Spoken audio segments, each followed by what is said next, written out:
അതുകൊണ്ട് കേരളത്തോട് ആശാ വർക്കർമാരോട് കള്ളം പറഞ്ഞിരിക്കുകയാണ് മന്ത്രി. ഇത് മന്ത്രിമാരുടെ പൊതുവായ സമീപനമായിട്ട് മാറുകയാണ്.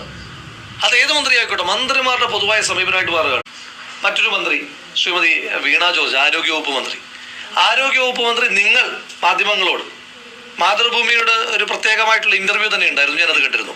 മാതൃഭൂമിക്ക് നൽകിയൊരു സ്പെഷ്യൽ ഇന്റർവ്യൂവിൽ മന്ത്രി പറഞ്ഞത്, നിയമസഭയിൽ ഉന്നയിച്ച വിഷയത്തിൽ നിയമസഭയിൽ ഒരു അവകാശം എങ്ങനെ നോട്ടീസ് കൊടുക്കട്ടെ, ഞാൻ ആ രേഖകൾ സഭയിൽ വെക്കാം. ഏതാണ്? സിക്കിമുമായിട്ട് ബന്ധപ്പെട്ട വിഷയം. ഇന്ത്യയിൽ ഏറ്റവും ഉയർന്ന ആശാ വർക്കർമാരുടെ വേതനം കിട്ടുന്ന സംസ്ഥാനം കേരളമാണെന്ന് പറഞ്ഞപ്പോൾ ഞാനല്ല, സിക്കിമിനെ പറ്റി നിങ്ങൾ എന്താ മിണ്ടാത്തെന്ന് ചോദിച്ചപ്പോൾ മന്ത്രി പുറത്ത് ഒരു ചാനലിലൂടെ വെല്ലുവിളിച്ചു. അതിനുശേഷം അവർ പത്രസമ്മേളനത്തിലും പറഞ്ഞു, ആ നിയമസഭയ്ക്കകത്ത് പറയട്ടെ. ഞാൻ പറഞ്ഞല്ലോ, ഈ മാസം 10-ാം തീയതി ഞാൻ 1A നോട്ടീസ് കൊടുത്തു. 1A നോട്ടീസിന്റെ പ്രത്യേകത എന്താ? സഭയിൽ തെറ്റിദ്ധാരണാജനകമായ ഒരു പ്രസ്താവന നടത്തിയിരിക്കുന്നു. അതുകൊണ്ട് ആ പ്രസ്താവനയെ അധികരിക്കുന്ന എന്താണോ രേഖകളുള്ള ആ രേഖകൾ സഭയുടെ മേശപ്പുറത്ത് വെക്കണം എന്ന് പറഞ്ഞിട്ട് ഞാൻ 1A നോട്ടീസ് കൊടുത്തു. 14 ദിവസം കഴിഞ്ഞില്ലേ, 2 ആഴ്ച കഴിഞ്ഞില്ലേ, സഭാ സമ്മേളനം അവസാനിച്ചില്ലേ?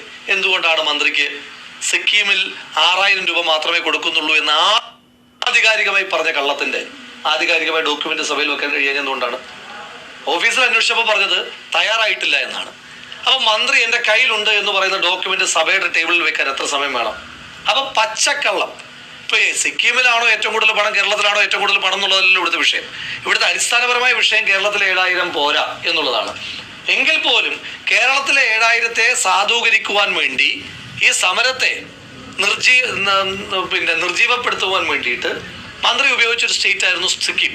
ആ സിക്കിമിനെ പറ്റി മന്ത്രി പറഞ്ഞത് പോലും തെറ്റാണ് എന്ന് സഭയിൽ പറഞ്ഞിട്ട്, സഭയിൽ അത് ചലഞ്ച് ചെയ്തിട്ട് മന്ത്രി ഇതുവരെ അതിന്റെ ക്ലാരിഫിക്കേഷൻ പറഞ്ഞിട്ടില്ല. അപ്പൊ അതുകൊണ്ട് കേരളത്തോട് ആശാ വർക്കർമാരോട് കള്ളം പറഞ്ഞിരിക്കുകയാണ് മന്ത്രി. ഇത് മന്ത്രിമാരുടെ പൊതുവായ സമീപനമായിട്ട് മാറുകയാണ്. അത് ഏത് മന്ത്രി ആയിക്കോട്ടെ, മന്ത്രിമാരുടെ പൊതുവായ സമീപനമായിട്ട് മാറുകയാണ്. ഇന്നലെ ഒരു മന്ത്രി 1A നോട്ടീസിൽ മാപ്പ് പറയുന്ന സാഹചര്യം ഉണ്ടായി നിയമസഭയ്ക്കകത്ത്. ഇവരുടെയൊക്കെ ആകെ ഫോക്കസ് എന്താണെന്നറിയാമോ? ഇപ്പൊ മന്ത്രി പറയും, ധൈര്യമുണ്ടെങ്കിൽ അയാൾ സഭയിൽ പറയട്ടെ എന്ന് പറയുന്ന ഒരു 30 സെക്കൻഡ് ഉണ്ട്.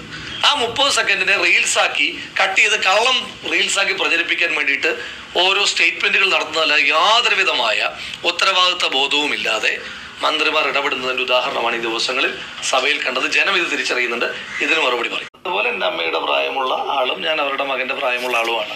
അപ്പോൾ എൻ്റെ അമ്മയുടെ പ്രായമുള്ള ശ്രീമതി ആർ ബിന്ദുവിനോട് എനിക്ക് വളരെ സ്നേഹത്തോടുകൂടി അഭ്യർത്ഥിക്കാനായിട്ടുള്ളത്, ഇടയ്ക്കിടയ്ക്ക് എന്താണ് സ്വന്തം വകുപ്പെന്നൊന്ന് ആലോചിക്കുന്ന നന്നായിരിക്കും. 1A നോട്ടീസിന്റെ പ്രത്യേകത എന്താ? സഭയിൽ തെറ്റിദ്ധാരണാജനകമായ ഒരു പ്രസ്താവന നടത്തിയിരിക്കുന്നു.